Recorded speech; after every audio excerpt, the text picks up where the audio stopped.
Mama, I've made it.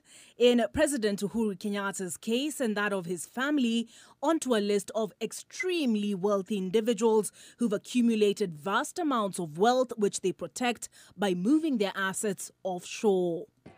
Hii gari ambayo unapeleka na usijaribu kuweka kwa jina ya bibi yako au mtoto yako, tutajua ni yako, ulitoa wapi.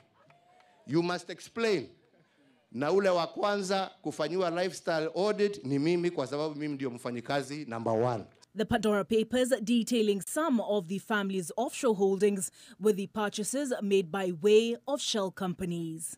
Whose interest do you look after? Do you look after your overseas investment interest, or do you look after the interest of Kenyans? This is a regressive administration that really puts forward very progressive kind of economic policies, putting up an international finance center, looks very progressive, courting kind of the Chinese, looks very progressive, but really they are very regressive because they are anti-democracy, they are anti-sovereignty of the people, they are anti-constitution because they've been trying to protect elite interests.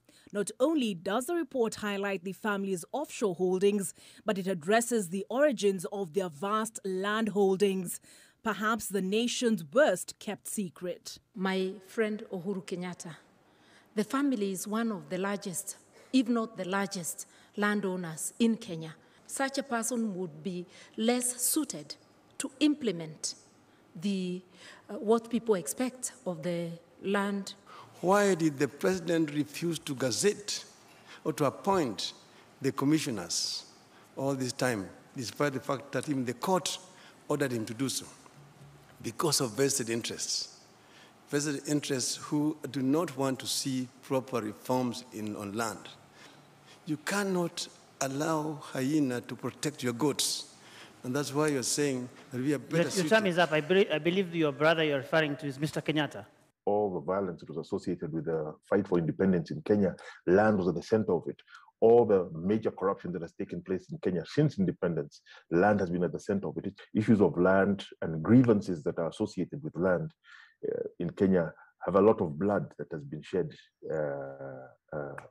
around those grievances.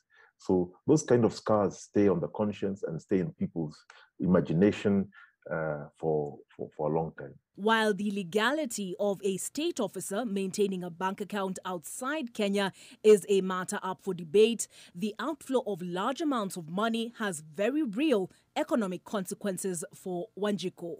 So that is where money floating in an economy becomes, for me, sometimes more important than the tax itself. The moment you take a certain amount of money and then you remove it from that country, that money doesn't stay in the local bank. So I keep my money in my bank account, my bank gives loans.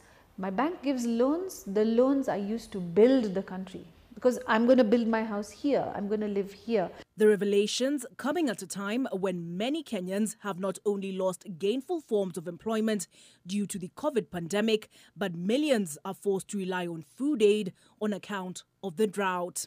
Not to mention the rise in the cost of fuel and electricity. We keep talking about how poor some countries are, but suddenly you think we may not be as poor as we thought we were. Where was Parliament when we increased the taxes to a point that's not sustainable? Where was Parliament when we were passing the official declarations, wealth declarations law? Because Parliament made it very difficult for Kenyans to access that information. Parliament is a large part of our problem. We're paying for corruption. We're paying for the fact that it's a mixture of corruption and profligacy, just reckless spending that we're paying for when we go to the petrol pump. And it explains why we're now being told that 70% of our taxes goes to paying debts, some of which we have not seen the contracts yet. They're going to be paid for by our generation and the coming generation as well. So this raises a very fundamental transparency issue. In response to the Pandora Papers, President Kenyatta welcomed the lifting of the veil of secrecy that has shrouded his family's dealings. But their reaction to past inquiries have been guarded and defensive. I think President Kenyatta gave a very good statement, but the best predictor of future behavior is past behavior. previous statements have not actually amounted to very much around these issues of transparency. So I think confidence is low that this is going to be treated any differently. Kenyans, I think, have really feared this administration. This administration has really been quite authoritarian in the way it engages with people. The Pandora's box may have been opened, but as for what voters and public policy makers across the globe will make of it is a story for another day. Olive Burrows, NTV.